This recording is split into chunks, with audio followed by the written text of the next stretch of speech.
DNA is like a set of instructions that tells living things how to grow, develop, and function. It's made of tiny units called nucleotides, which are like building blocks that pair up in a specific way to form a double helix that looks like a twisted ladder. DNA contains genes, which are specific sections of instructions for making proteins that are the building blocks of our bodies. In DNA, cytosine always pairs with guanine and thymine always pairs with adenine. In RNA, cytosine always pairs with guanine and adenine always pairs with uracil. Transcription is the process where the DNA in a cell is used to create RNA. Helicase is an enzyme that unzips DNA, opening it up so the genetic information is accessible. Then, RNA polymerase, another enzyme, reads one strand of the DNA and creates a matching RNA copy. This RNA will later be used to make proteins. So helicase opens the DNA and RNA polymerase makes a copy of it into RNA during transcription.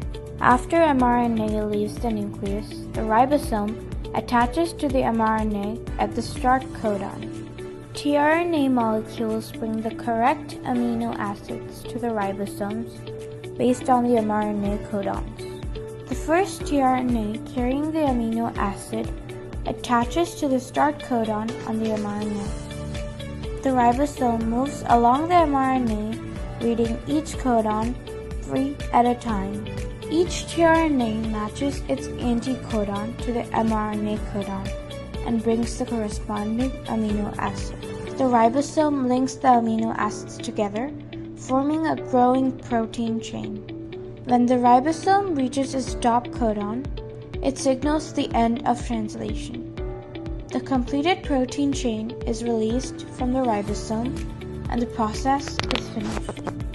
The ribosome links the amino acids together, forming a growing protein chain, also known as a polypeptide chain. Gel electrophoresis is a technique used to separate DNA, RNA, etc. based on their sizes by applying an electric current through a gel matrix containing small pores.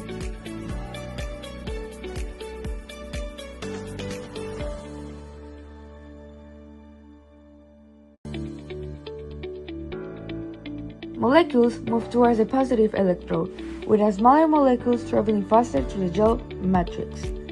After the separation, the gel is stained with a dye and viewed under UV light to visualize the bands.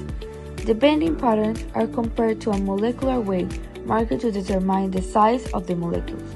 The Health Insurance Portability and Accountability Act, also known as HIPAA, gives you the right to access your medical records and keep your information private. You can access your records and also give other people permission to see them. Who can access your medical records and when? There are a few entities your healthcare providers, like a doctor, need to access your medical records so you can support your treatments. Insurance companies can access your medical records because they automatically pay for your treatments.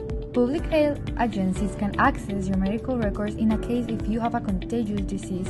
The hospital needs to report you to CDC to prevent other people from getting sick. Law enforcement agencies can also access your records, but only if they have a warrant issued by a judge. Family, relatives, and friends can access your medical records if you give them permission. But if you are under 18 years old, your parents or guardians can also access your medical records. Our hypothesis is that the glass with Anna's fingerprint might have had a substance like snake venom that affected her heart and possibly caused her to vomit. Since the blood found was the same type as her, this also supports the idea. Eric Pippin's hair was likely found because they were both at lunch together, and his fingerprint on the note doesn't necessarily mean he wrote it or drew the skull and crossbones symbol.